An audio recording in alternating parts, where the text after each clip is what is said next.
this matter has degenerated into so many other areas. In fact, after this pronouncement and the honest acknowledgement by Mama Yarga, I'm receiving many messages from people who corroborate what he talked about.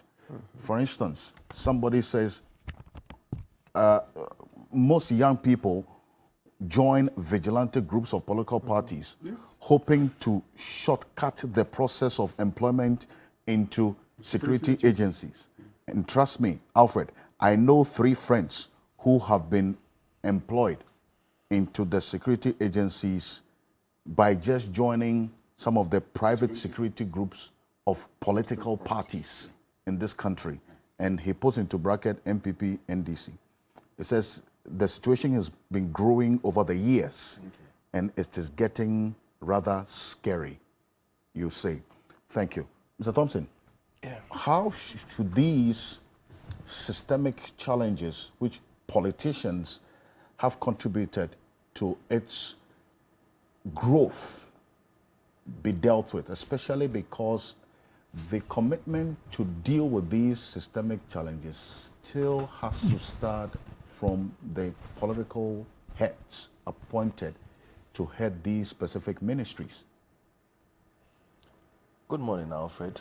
Good morning, Honorable Ayariga. Good morning, Lawyer Pebu Martin. Good morning to all those watching us, especially to the delegates of NPP, as today they go to the polls at 9 o'clock. I'd ask that they work tirelessly to make sure that we work towards a victory in 2024. This is the first step towards that victory. And I implore on all of them to vote for Dr. Alhaji Mahmoud Bawumia. I believe in him. I sincerely know the good work. The good work he's done. Alfred, We haven't even gotten there. We'll go there. I'm just greeting. And I'm just asking that they support the station will bring you an invoice. When you're speaking, I didn't speak. The station will bring you an invoice. I didn't speak when you're speaking. I'm just questioning you. Just on the line. Don't take it. I'm minding. Just to round it up, I believe in him, and I believe that sincerely we could work together to achieve the purpose in which we are doing that.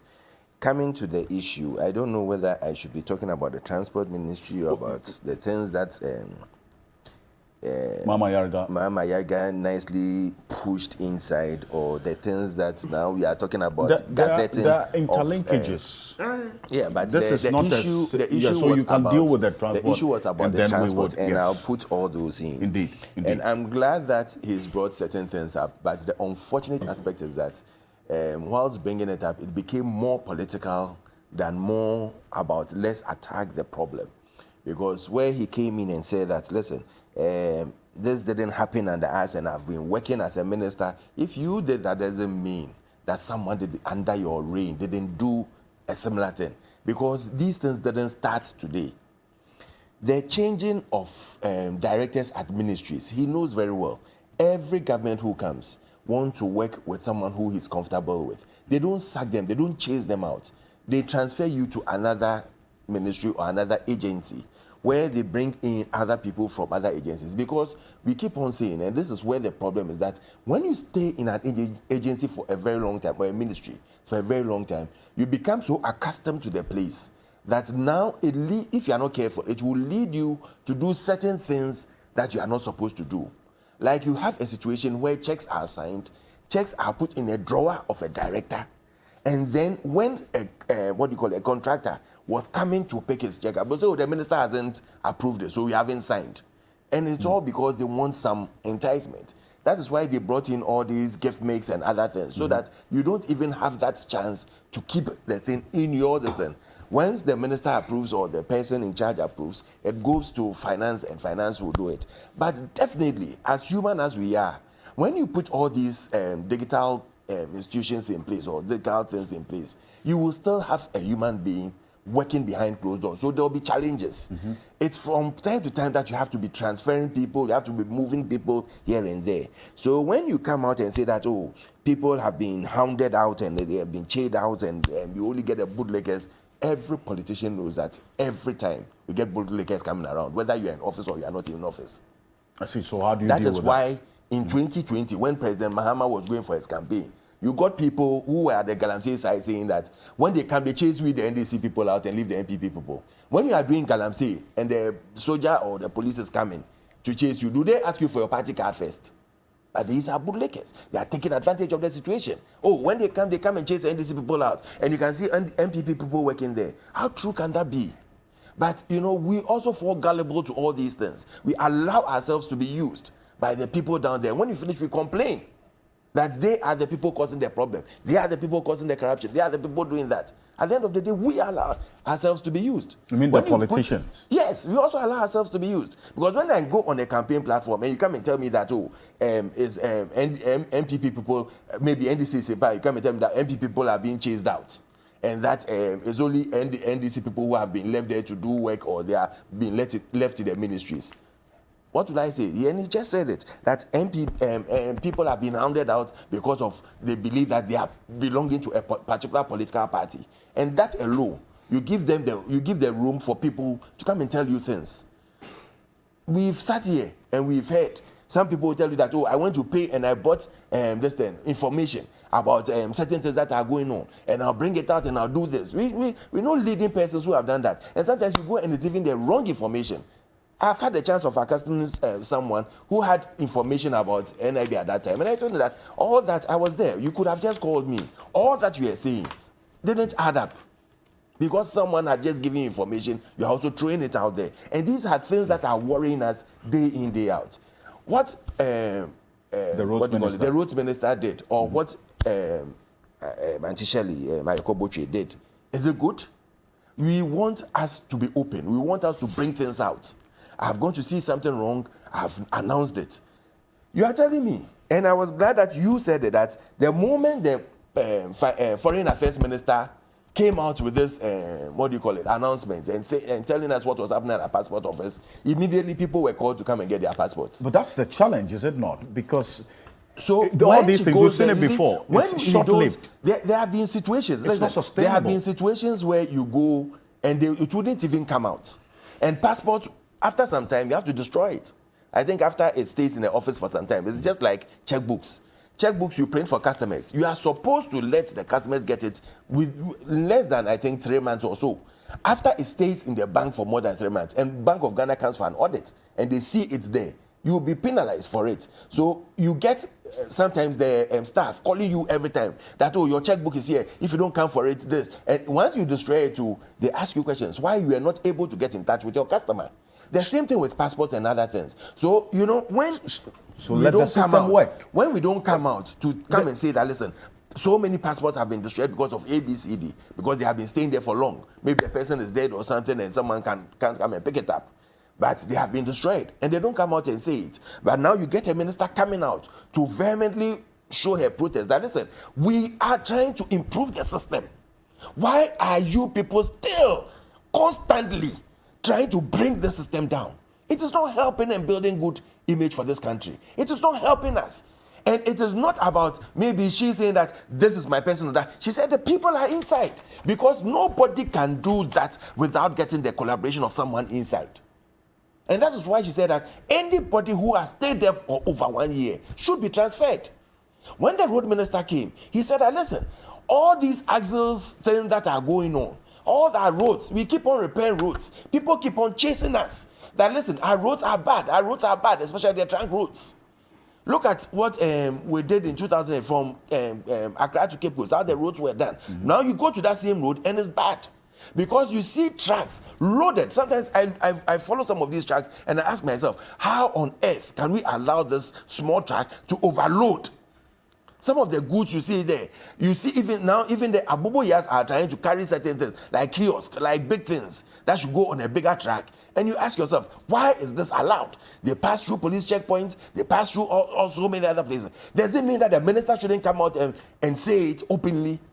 It's part of the ways of making sure that we fight some of these things. Because it's not about him. It's not about his ministry. It's not about maybe an MP person being there or not. We don't care about that. What we care about is bringing some of these corrupt practices out for all of us to rise up against it. Because if we don't do that, at the end of the day, it will affect all of us. Fair point, Alfred. But you see, beyond the transfers, I've always never believed that transfer is a way of solving any problem in any ministry, you refer to what Shirley Ayokoboche said about transferring people who have been there for 1 year. Because when I started, I used the case of when you stay there for long, you become too accustomed to the place that you can do certain things you are not supposed to do. Fair point. But if the problem is the system, then transferring people will do little or nothing in the process of solving that problem.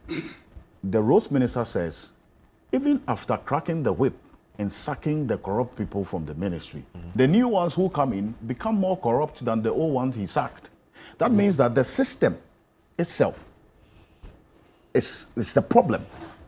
And the solution must start from addressing the systemic problem, not transferring the human beings who become corrupted by the system that is corrupting itself.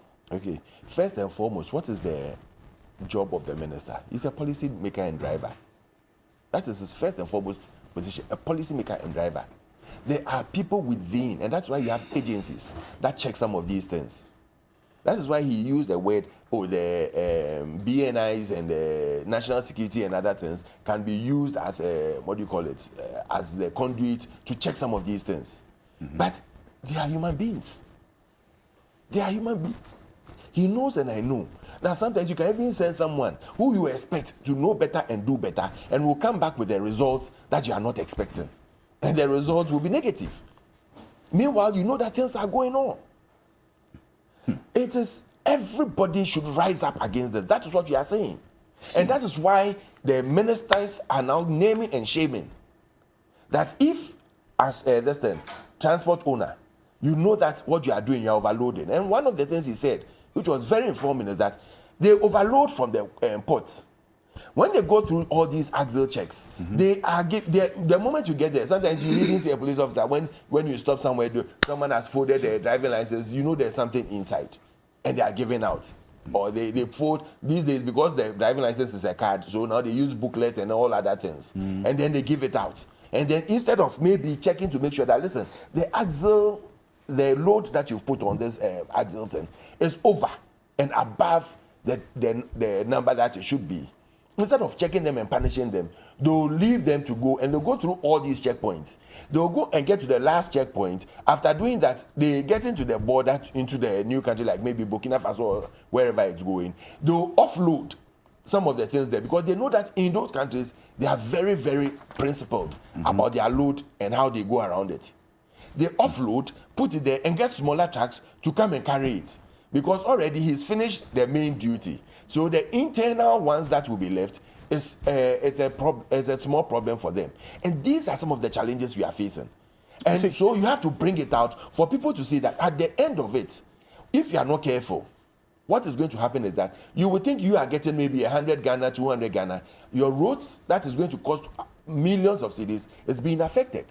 And then the little that could have been done to put it in other avenues will not be used to redo this road or be maintained. That is the challenges we are facing. And these are the things we have to talk about. Also, we talked about the ministries, the people that have chased out their passports. One thing he talked about that really, I sat there and really asked myself, did he really know what was going on previously and even previously about this people not having the requisites, or they have the certificates and everything, but they always want whom you know. Whom you know did not start yesterday. It did not start in 2017. Before the implementation of this Fourth Republic, and Martin is here, he can bear me out. Whom you know started and has always been going on. And whom you know, and meritocracy on, on maybe he being my friend, he being my this thing, has been going on over and over again. One thing I told myself that I'll never do, and I don't mind, and I've suffered for it, and I don't mind suffering for it, is to take a godfather in the party. I said, I'll never do that. Excellent. If you believe in me, give me the job to do. If you don't believe in me, don't give me the job. Okay. I will not take a godfather, because I will not go and sit somewhere for someone to be remote controlling me. Right. It will not happen. My name will go down the ditch. If I go and sit there and tell me, do this, do A, B, C, D, and I can't do it for you, I'll tell you, I can't do it. Sack me for it. Take me out for it. But if everybody is going to go that way, it will help all of us. If because of that I'm not going to get a job, so be it. But we should not come and sit here and act as if this started in 2017. It's been going on in ages. And if we all don't come together and condemn it and fight it and say that, listen, for once, I am not going to do it. For once, if Martin is doing it, I'll tell Martin, don't do it, and I'll name and shame Martin. If Alfred is doing it, I'll name and shame Alfred. If we don't go that route, we are going to be in trouble. And this country is going to go on and on and on. You see it now that, things are becoming worse, because our numbers are growing. So the more your numbers grow, the more these things grow. But it's been over and over and over. And Ghana has been that way ever since. Well, let us call a spade and not a big spoon. You see, and let us not start naming, your political party is doing it, mine is not doing it. It's all around. That's why the system must work. The system is working in other countries. And the system can work in Ghana. He just admitted that when they loot and get to the Burkina Faso border, I said that's what the minister was saying. The same drivers, when they load and get to the Burkina border, they offload the excess weight that's what and the leave it there. said. So how is it that the leaders in Burkina Faso can run a system where drivers understand that they are not supposed to overload, and yet we in Ghana, Ghanaians people pay. Who claim that we are very civilized, first in sub-Saharan Africa to be independent, first to be this, first to be that, first to be this other thing. Basic things like disciplining drivers, our leadership is incapable of achieving. Or disciplining those at the poor points. But you see, in areas where you put measures in place to address these systemic Let me challenges, tell you something. because people benefit from If the you recruit people into the police service, listen. If you recruit people into the police service, listen. If you recruit people into the police service, immigration, fire service, not on the basis, the security agencies, not on the basis of merit, aptitude. We hear every day of people buying their way into the security agencies. Somebody comes to you and say, Honorable, I want you to help me to get into the security. So no. How am I going to help you? The system, the way it is designed, didn't you see them queuing and then they went through? No. Forget about the queue. No. They are selling the thing. Yes. You say, no, it's not possible. You dismiss the person. Tomorrow morning, you see him in uniform. How did you get it? I told you that they sell the thing and they are talking about, interview and etc. If young people buy their way into these offices, the first preoccupation of those young people is to recover their investments. That's the reality. Definitely. Yeah. I You mean, see, if you are going to charge someone for it, so no matter how beautiful your laws are, those responsible for the implementation of the laws are interested in recouping their investments. So he will see clearly that it has been overloaded. The police officer, you wonder how the truck moved from Tema and got to Paga. Because along the way, there are several checkpoints. And yet, these trucks managed to get there because the police, the immigration, all those who are customs officers at the various checkpoints, all those in the chain, everybody is busy trying to recoup the investments that they made into getting into public office. So that is why in Ghana, they will do whatever they want to do because they know everybody is compromised. But when they get to the border with Burkina Faso, they will offload it because they dare not drive 1 kilometer